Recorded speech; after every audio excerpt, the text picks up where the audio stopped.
First question here. Ready to go? Hi, Dalton. How you doing?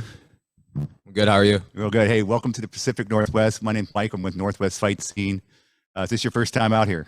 Yes, my first time in Washington. Right on. Well, we got some beautiful weather for you. You got your fight this Friday against Romero Cotton. How are you feeling about the fight? I feel great. Everything went well from the camp to, cutting weight right now, preparing, training partners, everything. So I'm prepared as well as I can be. And I think, I'm going to have a dominant win come Friday night. My first thought is, early finish, but if he can last through that, I'm prepared for a war. And I think it's going to go in my favor in dominant fashion. Right on. We will now take a couple questions from the Zoom. Jay. Hey, Dalton, thanks very much for the time today. And, I want to start off with this. It's kind of, I swear it's not buttering you up, but you're a pretty sharp dresser with the whole suit, and you've done that a few times now. And I'm just wondering, is that kind of just something that you like doing, that's your fashion style, or is this kind of a dress for success approach? More of a dress for success. I love the suits, though.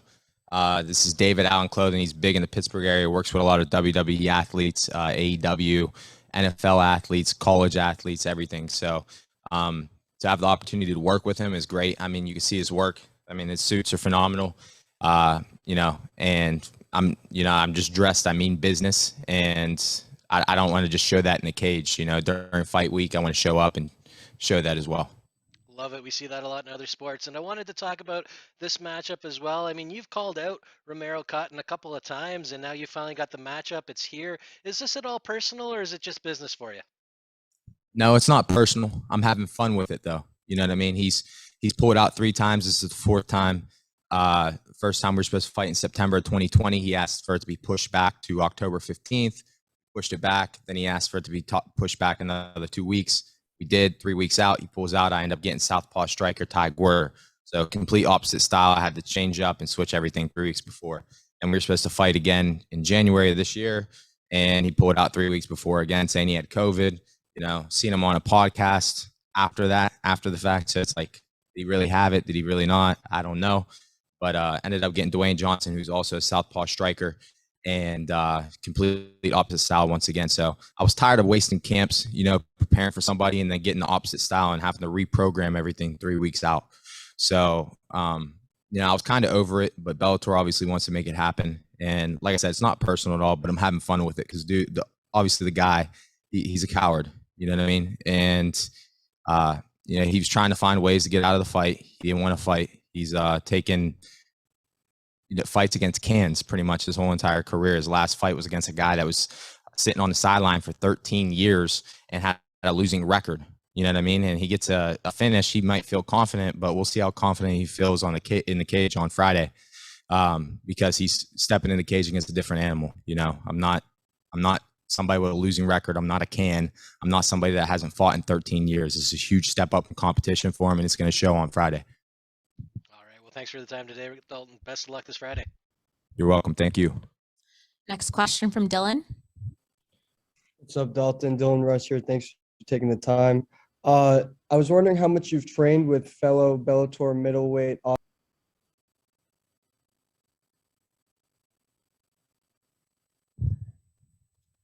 Dylan? You there? Did you hear that? Okay, I'll repeat it. What's up, Dylan Rosta here? Yeah. Thanks for taking the time. I was wondering how much you trained with fellow Bellator middleweight Austin Vanderford and middleweight champion Johnny Eblen in preparation for this bout. All the time. They're, good training partners of mine. We train together all the time, but this camp was no different.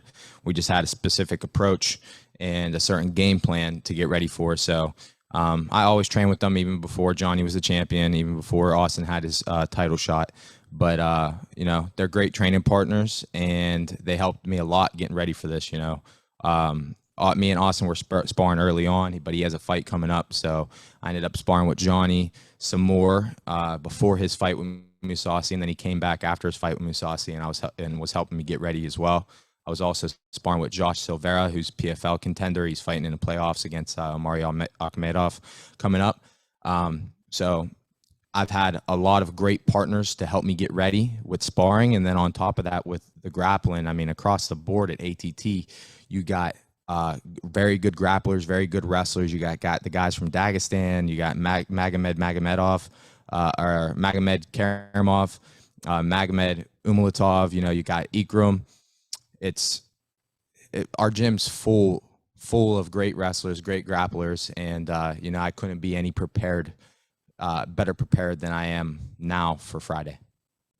And I know you're fully focused on the task ahead, which is your bout this Friday night with Romero. But have you given any thought to the possibility of one day standing opposite the cage from your friends from Vanderford and possibly Johnny Eblen? I mean, honestly, I truly believe we're the three best fighters in the weight class. I mean, Johnny's the champ right now, so that's obviously true without having to have an opinion about it at all. But, you know, I think we're the three toughest fighters in the weight class. And eventually, you know, after we run through the entire weight class and pick everybody apart, we're going to have to fight each other. Until then, you know, we're going to keep training together and keep getting better together. And, you know, whenever we cross that, or whenever we get to that bridge, we'll cross it. So, you know, until then, we're going to keep training with each other. Thanks, Dalton. Good luck. Next question, Santiago. Hi, Dalton. Thank you for the time. You have been with the promotion for almost 3.5 years now, and you also made your MMA debut inside the Bellator cage. How has this time been for you in a major promotion? I mean, it's been great. I had a great opportunity to debut with a promotion like Bellator, one of the biggest promotions in the world, and I've been with them ever since. You know what I mean? So this is my 7th fight coming up. I've had 6 fights in 3 years. I'd like to be more active in the future, but I can't complain about anything this far. This is a big fight for the middleweight division, which completely opened up with a new champion. And Bellator kept trying to make this fight between you two, and here we have it now. Do you also think they wanted to make this fight because you are both exciting fighters, both 6-0? It's a good story for a big fight, right? He's not exciting. I mean, all the dude does is wrestle and then throw sloppy ground and pound where the guys are just covering.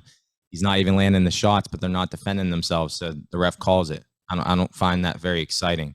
You know, with me, you look at me fighting, I can wrestle, I can strike. You know, I'm throwing heel kicks, I'm throwing wheel kicks, I'm throwing roundhouses, Superman punches, flying knees. You know, I'm mixing up the wrestling, big slams, you know, constantly progressing in the grappling on the ground, not just sitting in somebody's guard and punching their arms. So I think more so it's about the fact that we're both prospects, we're both 6-0, and we're both ranked in the top 10. But I don't think on his end there's any excitement. Cannot wait to see you perform again. Good luck on fight night, sir. Thank you. Kobe. Hi, Dalton. Kobe from the Pro Sports Podcasters. Good to have you on, buddy. Thank you. Now, you mentioned earlier you're looking for a quick finish, but if it goes the distance, you're prepared to do that. One of the fights I noticed you kind of eased yourself into was against Ty Gorder. Was that because of the late switch in the southpaw, or is that just the way you want to approach that fight? Ty Gorder's a dangerous fighter. You know what I mean? He's very versatile. He throws a lot of, you know, fancy stuff, the flying knees, the wheel kicks and stuff like that as well. I didn't want to run into any of that stuff. So it was about being patient, setting everything up, and employing my game plan whenever the opportunity presented itself.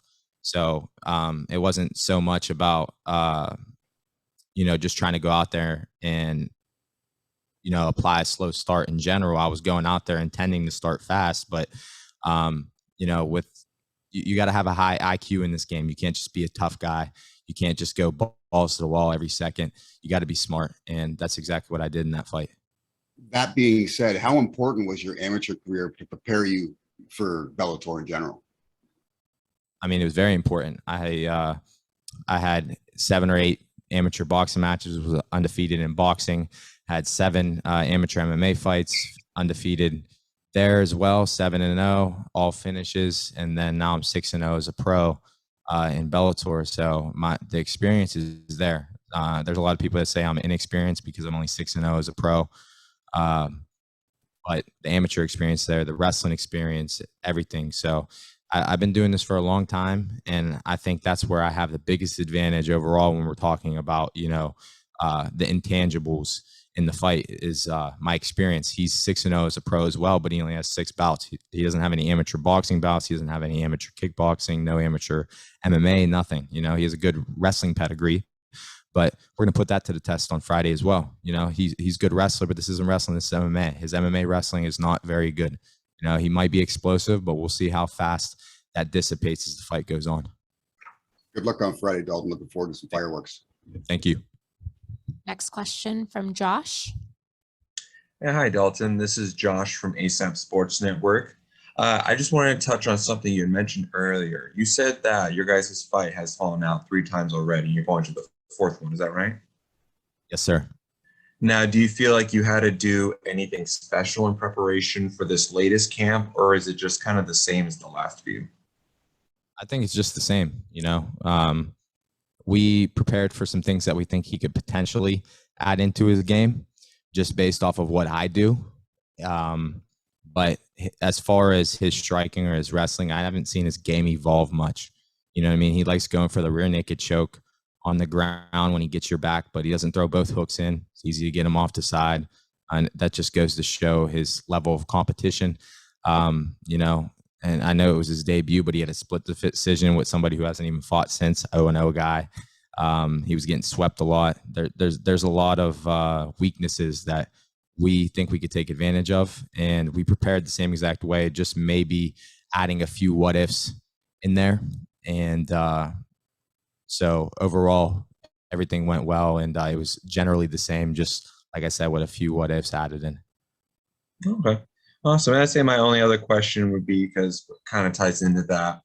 So you're not necessarily feeling any pressure at all, considering you guys are both undefeated. You feel pretty confident going in that you'll be able to keep that win streak going? Yeah, I feel very confident. I'm from the show me state, as I like to say. If you can beat me, you're going to have to show me. And I don't see a way he could win. So on Friday, I plan to go out there and prove that. Perfect. Thank you so much, Dalton. Thank you. Last question from Mills. Hey, how's it going, Dalton? This is MMA Locker Room, part of Pub Sports Radio. How's it going? Good, man. Good. So they got a saying, when you look good, you feel good, you fight good. I'm going to just say it, man. You dress to impress right now, man. So you must be feeling real good, right? Yeah, thank you, man. I am. Look good, feel good, play good. In this case, fight good. Got it. And another thing, man. So I'm seeing a lot of undefeated fighters coming from that Pennsylvania background and stuff, man. So I'm definitely looking at you to come out there and put on a show this coming up Friday. Like you said, you're one of the entertaining fighters in the division. You could box, you could strike, you could wrestle. But what is it that we're going to see this Friday that we haven't seen in your last previous fights? I guess we'll just have to wait and see. He's going to go out there and try to wrestle.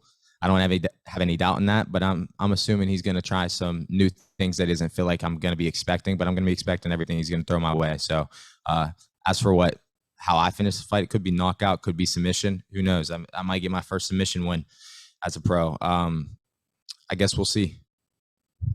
All right. Thank you so much, Dalton. That concludes our time. Thank you.